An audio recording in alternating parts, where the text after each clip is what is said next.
Hi, Stitchers. Welcome to Tatreez Talk, where we share conversations about Palestinian embroidery. I'm Lena, here with my co-host Amani, chatting with talented embroiderers and artists, sharing their stories, inspirations, and the cultural significance behind their work. On today's episode, we are chatting with Tasneem, a Tatreez artist, chess panel fanatic, and digitizer. Oh, I already screwed that up. But welcome, welcome to Tatreez Talk, Tasneem. Welcome. We're excited to have you. Hi everyone, I am excited too. I have to give people context. We were just Yeah, talking yeah. before we started recording on the proper way to pronounce digitizing versus digitalizing. And I messed it up already, but it's okay. We're just going to go with it. Oh, this is going to be a long episode, Amani. Let's just avoid. We'll just avoid. I'll say the word digitalize. It's a tongue twister for me. I don't know why. It is. It's a hard one. It's a hard one. Well, Tasneem, it's such a pleasure to have you on the show because we have been seeing the work that you've been doing online and in digitalizing, especially chess panels specifically. So super excited to get into that. But before we get into all of those details, would love to hear from you about you and your family's connection to Palestine. So both of my parents are from Jenin. My mom from a village called Arabe, and my dad from a village called Kufr Rai. So both of my parents, like I'm from there, but we both of them born in Amman, Jordan, and I am the second generation, and I live in Jordan. Have you had the opportunity to, go to Palestine at all, or do you not have a Palestinian Hawiya? So sadly, no, I don't have Palestinian Hawiya. I only have the Jordanian passport. And even though that I am so close to my homeland, it is so difficult to go there. So inshallah, one day we will all be able to go there freely.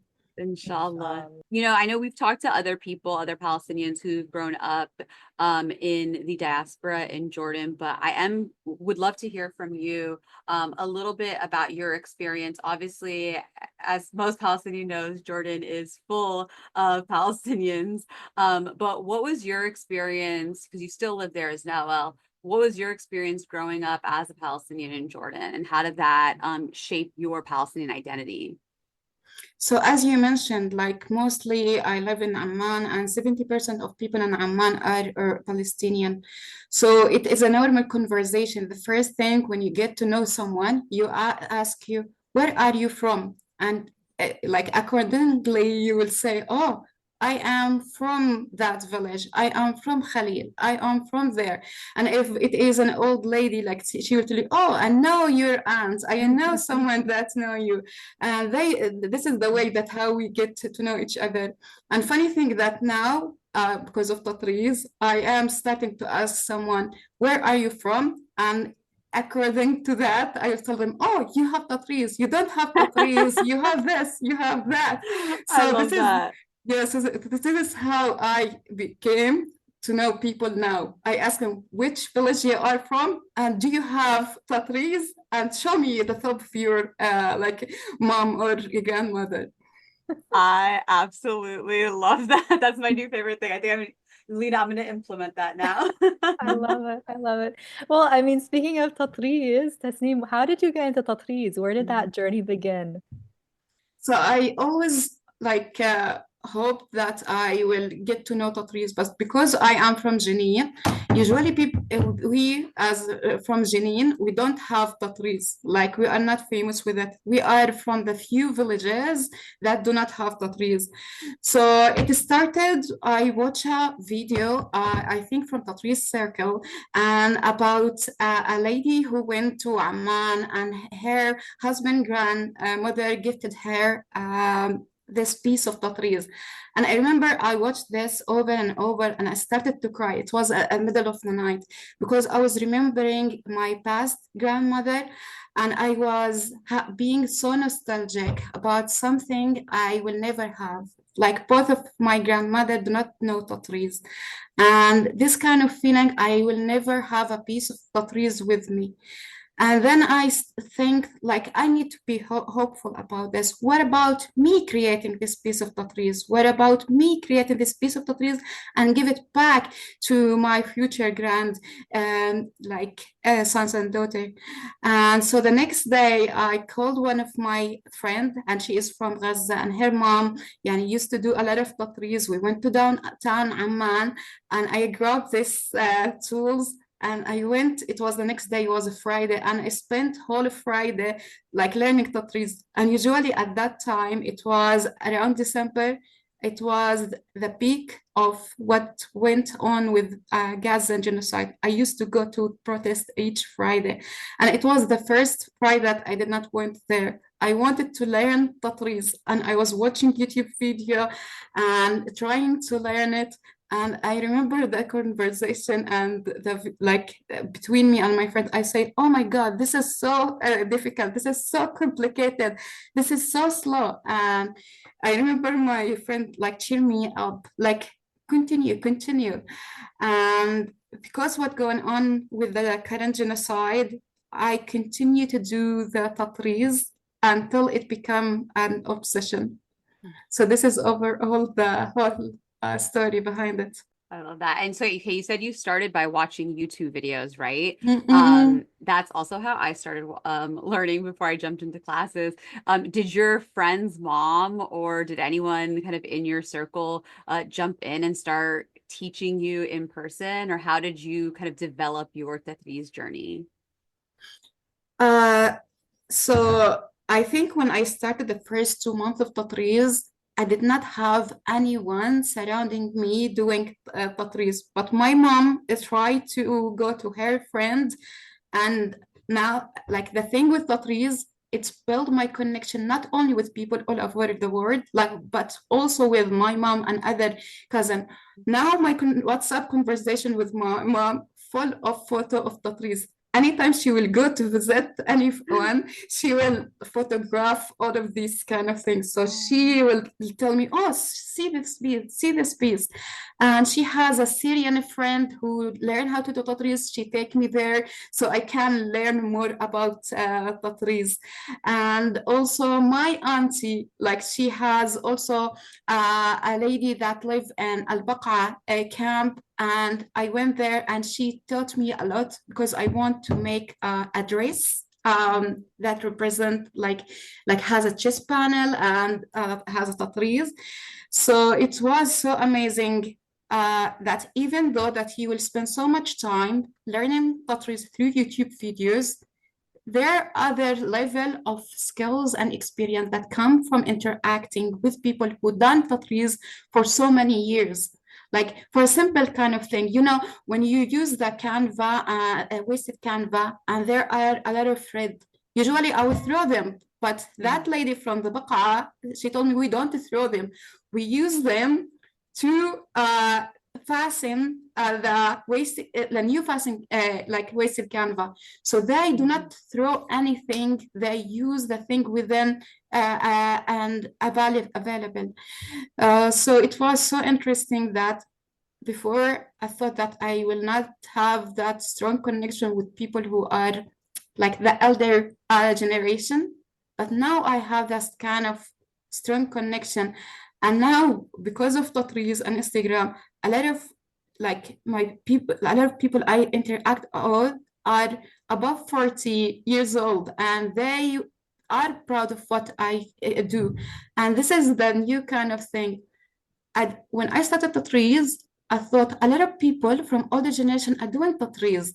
What could I add? What new thing I could add? And because now of digitalizing, I have now my kind of print, the thing is, there is a poem from الإمام علي. In Arabic it say وتحسب أنك جرم صغير وفيك طوى العالم الأكبر. You think you are a small entity, but within you an entire universe. And this is stuck within me because with the Gazan genocide, when it started, we did not think that will be so long. So what we did, we started to go, we protest. we boycott, we prayed. And because it is still going, you ask yourself every day, what should I do more? What should I do more? And because of all of this, like digitalizing came up, and I think I will never will have this kind of a chance to do digitalizing. Like if I did not have that drive that come from the current genocide, because I wanted to do something for Palestine. I wanted to leave an imprint. I'm happy that I was able to do something and my hope to do more, inshallah. Oh, that is so beautiful. Tasneem, you're so inspiring. You're making me excited about, I mean, I'm already excited about Tatreez, but like you're taking me to the next like level or two of excitement. I think it's time to talk about digitalizing. So maybe define what that means and would love to hear kind of what you're doing with that and the types of things that you're digitalizing. So with digitalizing, I think I came up with a definition for it because I think when we started our conversation, we've been debating, is it digitalizing or another word? Yeah, so it is interesting that sometimes you come up with a word that usually did not exist pre that. So as all of you know, like I did 3 courses of digitalizing, and because of that, I felt like it is important to have a definition. Tamam. So what is digitalizing? Digitalizing of Tatreez fork is the process of creating a digital pattern by converting each Tatreez stitch into its equivalent square cell within the grid, digital grid. So the result is an accurate digital representation of the original embroidery, serving as a valuable tool for replicating authentic Tatreez design while preserving their intricate details. So the idea with that you create a digital pattern that that you can give it to anyone, and it is a tool to replicate the embroidery that are already present. So this is in simple. Can you tell us more about where did you get the idea to do this? And maybe what was the first thing that you digitalized? I'll tell you the first thing that led me to this. So I used to hear your Tatreez talk, and yeah, like a lot of eureka moment came to me because of your Tatreez talk. Like I remember that the first 3, 4 episodes, I was doing a chess panel by my hand, and I was hearing a lot of like a word and definition that I was not introduced to you it before. And I remember that Amani said about that Tatreez is like the cross stitch of the European. And because of that thing, I went and started to like search more about it. And it led me to people talking about their cross stitch pattern. Then I've been introduced to traditional Tatreez. I think it is an Instagram account, and they mention a website called S3E2 at Work. And the whole digitalizing came from the idea. I opened a book by Bidad Qarwar called The Palestinian Fallahi Tatreez. It contained a lot of images of old thobe, from the chest panel to like the old component of the thobe. And I remember when I opened it, I saw one of the chest panel from Beersheba, and I was so mesmerized by it. Like I started to like just look at it for more than a half an hour. And at that point, it was 2 months since I started the whole Tatreez, and it seemed like a big kind of project. And I did more hobbies before, and my mom was not that supportive of the other hobby. I did photography, collage art. So I took that book, I showed my mom, and it was some kind of, I wanted her to challenge me on that. And I told her, Mom, see, this is a big chess panel. What do you think about it? And she told me, oh, this is amazing. Oh yeah, you can do it. Let me help you. So we like we were cutting the fabric and she was helping me with that. And because what she said to me, like I felt now it is a responsibility for me to do this at chest panel, because usually she was not supportive of other hobby, but because it is Tatreez, it is a linkage to Palestine, she was helping me to that. And because that the image was too, like it was so old, and sometimes it have been difficult for me to tell how the stitches. And I was thinking, I was dreaming about, okay, what if there is a better pattern? What if there will be an easy way to tell this and that?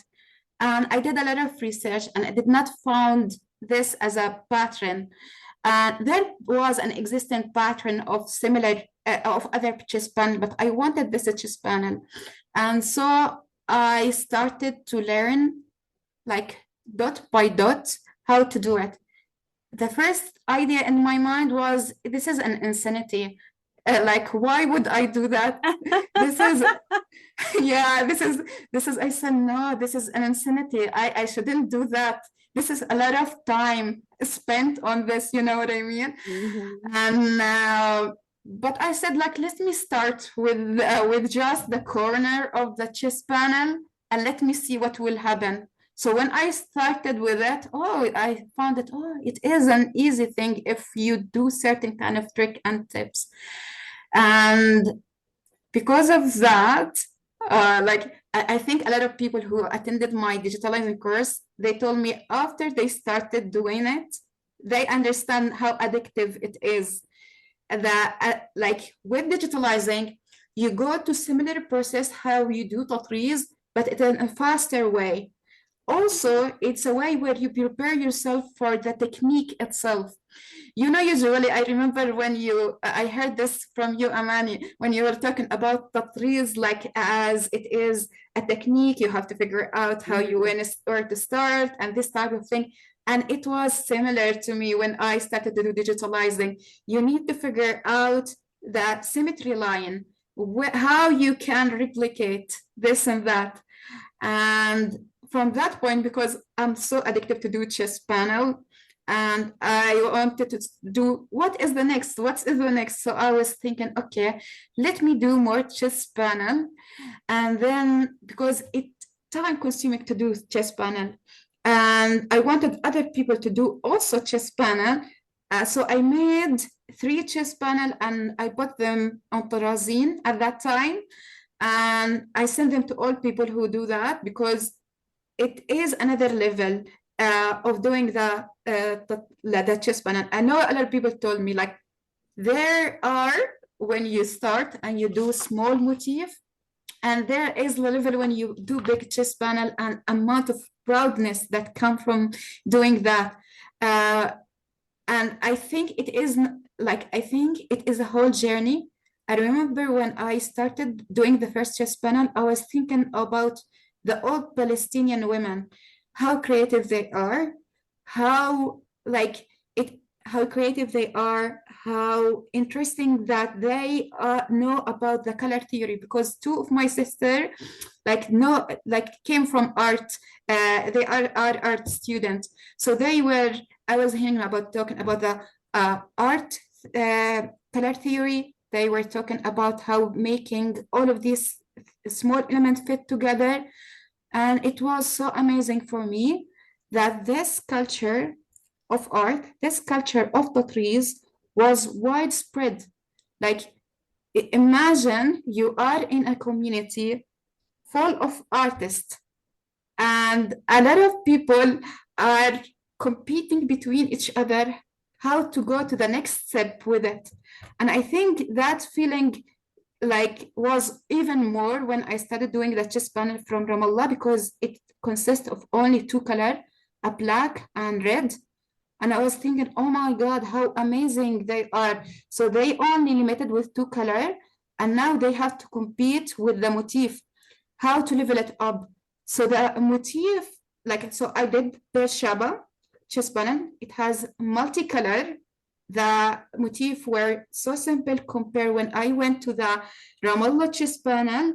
the motif are next level because they are only limited with 2 color, and it was a different way of experimenting Palestine. Because honestly, I wasn't like when I grow up, when I used to be in a school, I remember that the first 2 days of the school year, they will give us this kind of like assessment to fill. And one of this, you ask you, are you refugee or are you like a IDP? Like, are your parents left Palestine in 1948 or left it in Naksa, 1887? And I remember we questioned and asking our parents, what is the difference? What is Naksa? What is Nakba? And this hold a lot of responsibility. And our definition of Palestine was the suffering, the leaving of the land. So now, because of Tatreez, I have new definition about all Palestine. It's not about suffering. It's not about like feeling the heartburn, feeling the pain of leaving the land. There was an old Palestine that it is beautiful, that full of all of this artists, of the color, of the beauty. And this is like made me redefine my Palestine. It is not all suffering. There is a beautiful world that I now am experimenting and revisiting, like through Tatreez. And this was the big deal to me. And I think a lot of people, they know me now. They told me like, I know you did photography for many years, you did collage art, you do this and that, but I know you will stick with this Tatreez because it holds a huge level within you. This is my identity, always we have this kind, the Palestinian question, who I am. I am really Palestinian, but I never set foot there. I don't have any paper to prove that I'm Palestinian. And I'm not a full Jordanian, who I am. And you know what I mean? So now, because of Tatreez, I can proudly say I'm Palestinian, and this is my heritage, and I'm proud of my ancestor. And inshallah, one day we will go back there and rebuild Palestine and make it beautiful again. Oh, that was so beautiful. I'm gonna like sit here and cry. That was really, really beautifully said. I absolutely 100,000,000% resonate with everything you said, completely wholeheartedly. And it also brings me to this point, with the work you're doing, it is very important because we don't have a lot of our history is oral history. A lot of our history has been lost because of ethnic cleansing and genocide. So it is very important to have nowadays people who can record our history to pass it down. And I know specifically too, you are working on chess panels from depopulated 48 villages, right? So can you talk a little bit more about that? Because I think that goes hand in hand with everything you're just talking about, even with like this art being a part of your Palestine identity. So it's a huge journey with the depopulated villages. It also made me, when I started, a little bit guilty for the fact that I didn't know the name of that village. I didn't know anything about that village because I thought I know Palestine because we read a lot of books, we read a lot of history about Palestine. We have our parents telling us about Palestine, but there are parts that we did not know about, which is the depopulated villages. I think it started from seeing a chess panel that is so beautiful, but I never seen before. And even the dimension of it, it's different. So all Palestinian chess panel are huge, are so bigger than the current one. Also, the second thing what I noticed that the motif are not widespread. Like it is not easy to go, for example, to other book or to Razin to find them again. And I remember doing the first one from the depopulated villages, and that a lot of people from Instagram came to me and saying to me, "Oh, I am from that village. I wanted a chess panel from there. I didn't know that it is exist." And this is the first kind of interaction that got me, that a lot of people who were from that village and they do not have even thought from that village, because during that war, a lot of women left everything that they have and left, like, went out of there. Usually, the process of doing the depopulated village is usually there are not a lot of thought or picture available. So I'm very happy of the work of Vidal Qawad, because her book, Thread of Identity, holds some of these like chess panel.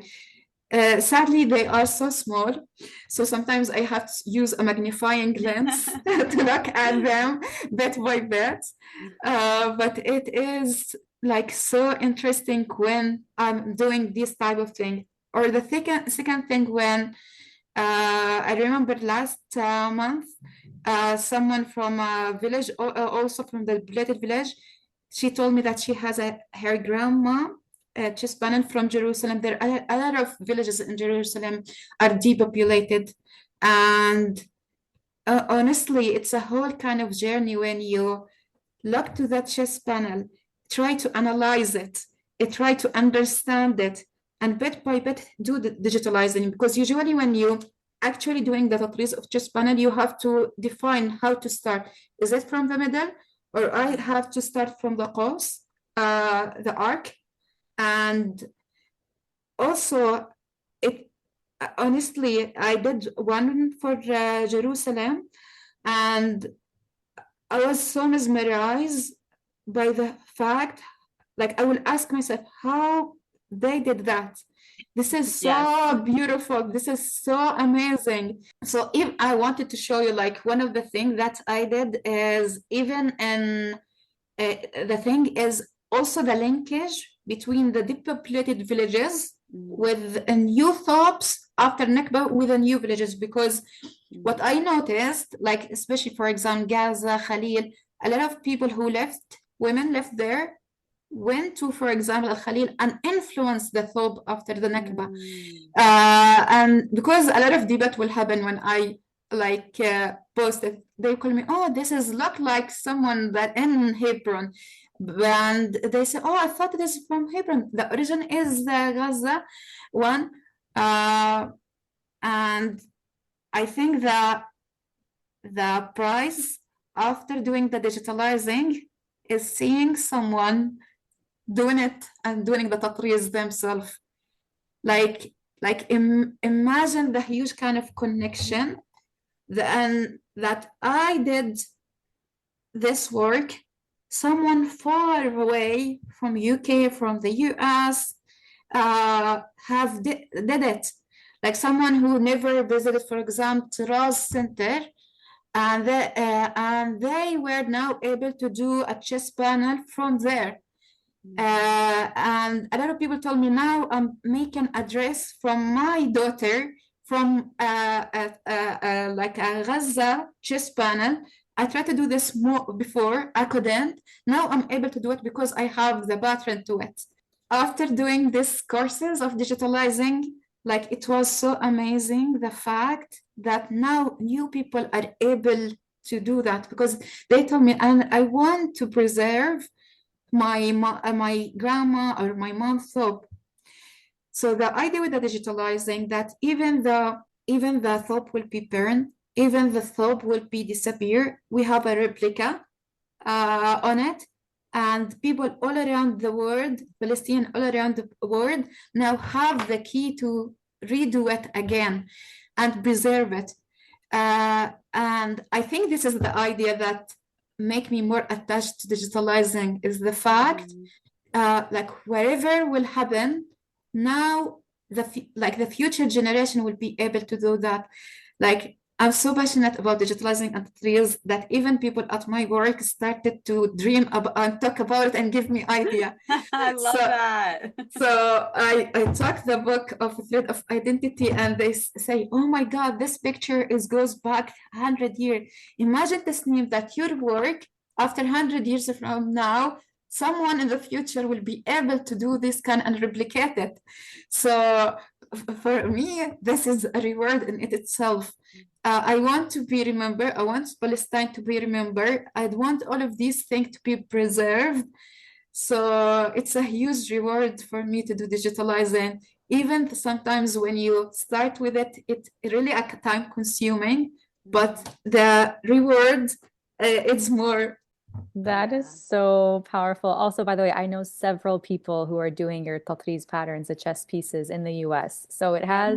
it is happening like everywhere. I get update photos from a lot of people as well. It's so powerful what you just shared. And you also said something that I thought was really interesting that you learn about these depopulated villages when you wouldn't have otherwise, because you're only surrounded by, your own family and what you learn. And like for example, like Amani, I learned about Ramle from you, through your, because it's not even necessarily just the tatreez, but it's the stories from these families of people who practice tatreez, and that they share with you. And that is so powerful to be able to have that accessible for other people. Tasneem, this is such a pleasure. I'm just so enjoying everything you're sharing. Your energy is super infectious. What is next for your tatreez journey? What are you working on these days? So the next, because I did so many chess panels, my wish is that I'm starting to collecting information to do a chess panel design course. It is so interesting when you go and navigate and do many chess panel. You go to, for example, Khan Yunis chess panel, and it is only like 1 unit square, and it is so small. You go to chess panel of Gaza, it is the Qilada. You go to other villages, it's different kind of thing. So it is so interesting to differentiate between the design of each village and try to navigate that. And I will say also another thing. A lot of people will come to me when they will do my pattern saying, okay, can I change the color? And tell them, you are Palestinian, you have the ability to change. This is your imprint on it. And I think should be also when we think about designing a chess panel. A lot of people want their own thought that reflect their own kind of identity. And I hope to do that with this course that I'm working on. The second thing is I hope to do other courses related to digitalizing.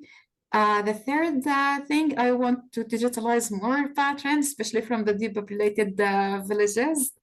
And I will end it with a dream because the course, the digitalizing was a dream. I was holding and dreaming about this coming true.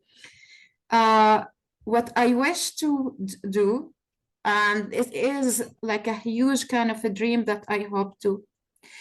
I wish to have a fund where I will have other people who work also on digitalizing, and we do digitalizing for a lot of tops, and we put them online free, like as a free domain for people to access it all over the world. This is my wish, and this is, I think, how we can do more to preserve people at the past. The knowledge of Tatreez was free to them, and it was available to them.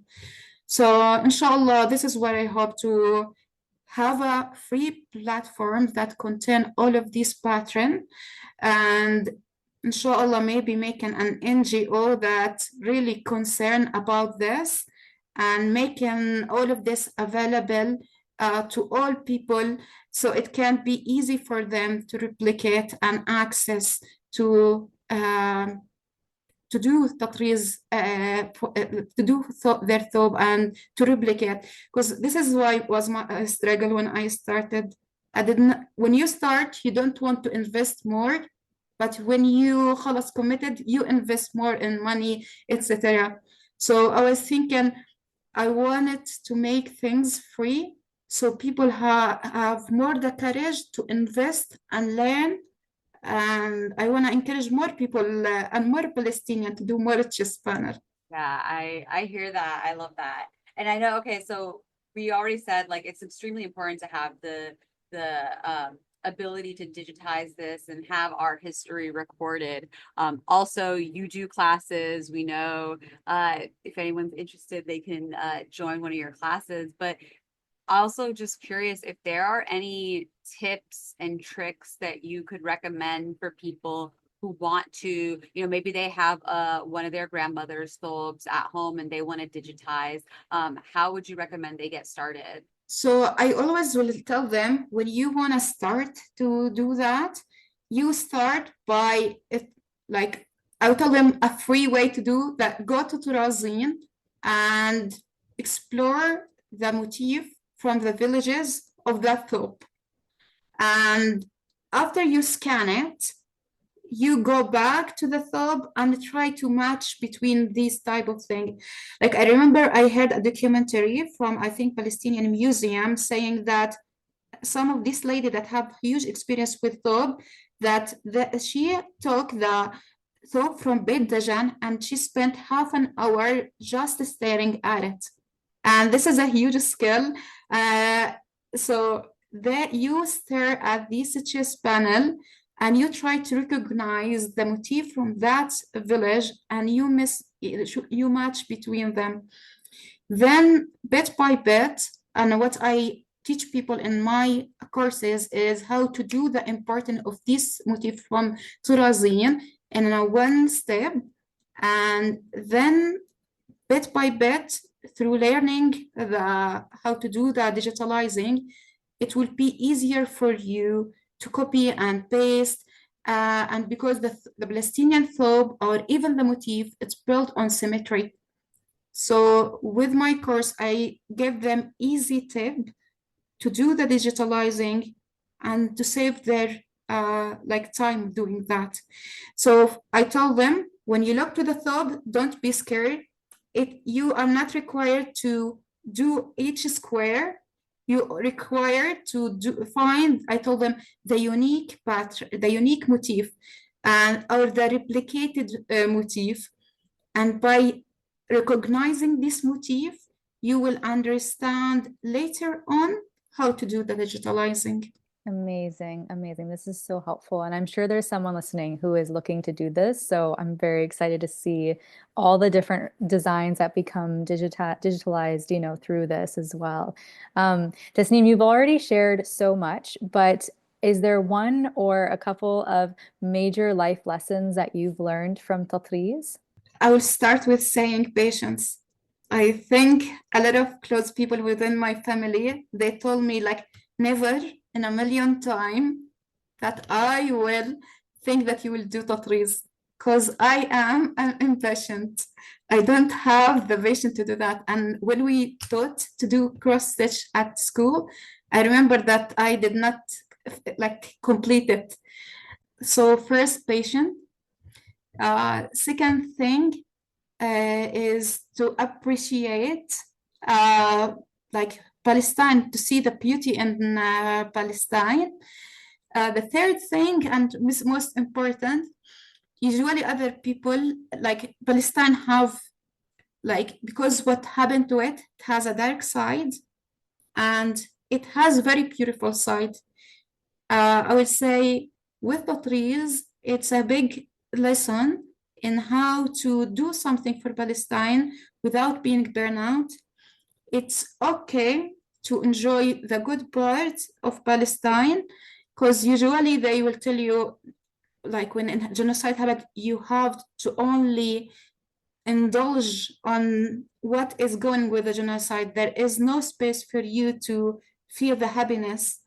But I will say the big lesson with Tatreez, have a point where you can support without being burnout with the process. That is beautiful. I love that. Thank you so much for being with us. This has been such a pleasure. And thank you too. Before we let you go, can you let people know if they want to find you, if they want to take one of your classes, they want to grab one of your patterns, how can they get in touch? How can they find you? So they can find me with Tasneem Tatreez on Instagram. And in it, you can find the link to my coffee shop. It has a lot of free pattern, there are some paid pattern, but they can go there. And maybe if you want to start with your first chest panel, there are a lot of variety to choose from. Amazing. Thank you. And we'll, of course, link everything. Stay tuned for more classes from Tasneem. We're really excited to see what else you create. And thank you so much for being here with us today on Tatreez Talk. We really appreciate it.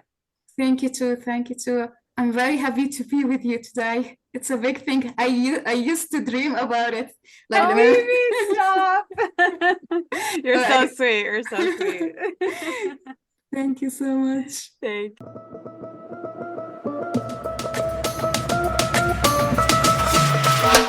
That was probably one of my favorite conversations. Tasneem is so freaking inspiring, so inspiring. And she actually said a line that I wrote down because it stuck with me. And she said, "Imagine being part of a community full of artists."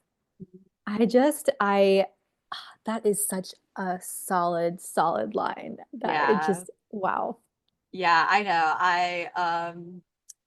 I was definitely holding back a lot of teary eyes because everything she said was just so beautifully put. And, even, we're all in diaspora in different ways. Obviously, she's in diaspora in Jordan, where she's so close to Palestine and, can probably see it depending on where she is, right? And we are here in diaspora in the US, and doesn't matter, like still completely resonates Mm, with every single thing that she says about being Palestinian in diaspora and, sometimes not feeling Palestinian enough, and how Tatreez is like this connection for her. And like, yeah, I had to be on mute because I was like snapping my fingers the whole time, being like, mm. yes, yes, girl, yes. But everything was really beautifully said. And, again, like we've talked about this before on the podcast with other people, but, our history, unfortunately, a lot of it has been lost. And, Yeah. it is a very big deal that she is digitizing these traditional historic patterns. Like you and I make patterns, but like we make patterns of like our own designs, what inspires us, whatever. And that's important too, to create new art and to create new tatreez. But it is insanely important to preserve and pass down what came before, because even when we're talking to her, she's talking about like the fact that like as she's studying these like patterns from these depopulated villages, seeing how people migrated to this village and now it Mm, inspired this region, like all of those things are so important. We even talk about post 1948 and what Tatreez looks like post 1948 versus pre 1948. Like all of these pieces of the puzzle really matter. So just, I mean, again, I know we said it to her, but like bravo, bravo, bravo, bravo to the fact that she is digitizing and preserving this art. It is a lot of work. And as she said, most of this is free. Obviously it's like old traditional Dolobs is not her own designs, but it's still a lot of work. So whatever you could do to support her work, like you should definitely be supporting her work, because we need more people to do this type of work. It's amazing. 100%, 100%. I think one of the things that makes this very, very real is seeing what's happening in Gaza. And it's not just that, Mhm. we are getting desensitized to hundreds of people being murdered each day, but it's like I remember the first time that they had talked about, the first families that had been removed from the registry, that had been killed, like their entire family lines, those last names no Mhm. longer exist. Yeah. Like that's what she means when we say depopulated villages. Some of these villages we will never know now because their names are lost. They haven't been passed down through generations. And so capturing these ebbes, these chest panels from these dresses is one way of like remembering and continuing to remember. And I don't know, it's so real now more than ever. And I'm so happy that we were able to chat with her and hear her story. And like you said, just continue to support the work that she's doing because it really, really matters. Same. Yeah. Honestly, when she said she's going to do a chess panel design class, I was like, might need to sign up for that, Mhm. because Yes. honestly, yes, I design stuff, but there has to be a much more efficient way than what I'm doing because I'm a hot mess. But that's a whole other episode. Let's first make sure you can differentiate digitalize versus digitize. Let's get you Girl, doing that no, it's first. not gonna happen. It's a tongue twister. I can't do it. It's fine. I don't care. Anyways, of course, thank you so much for listening to Tatreez Talk. We want to hear about your Tatreez journeys, so please share your stories with us at tatreeztalk@gmail.com, and we might have you on an upcoming episode. Do not forget to subscribe to the podcast on your favorite listening platform, and be sure to leave a 5-star review. You can follow me at Min Amani and Lena at Lena Stob, and of course, follow the podcast at Tatreez Talk. We'll talk to you soon.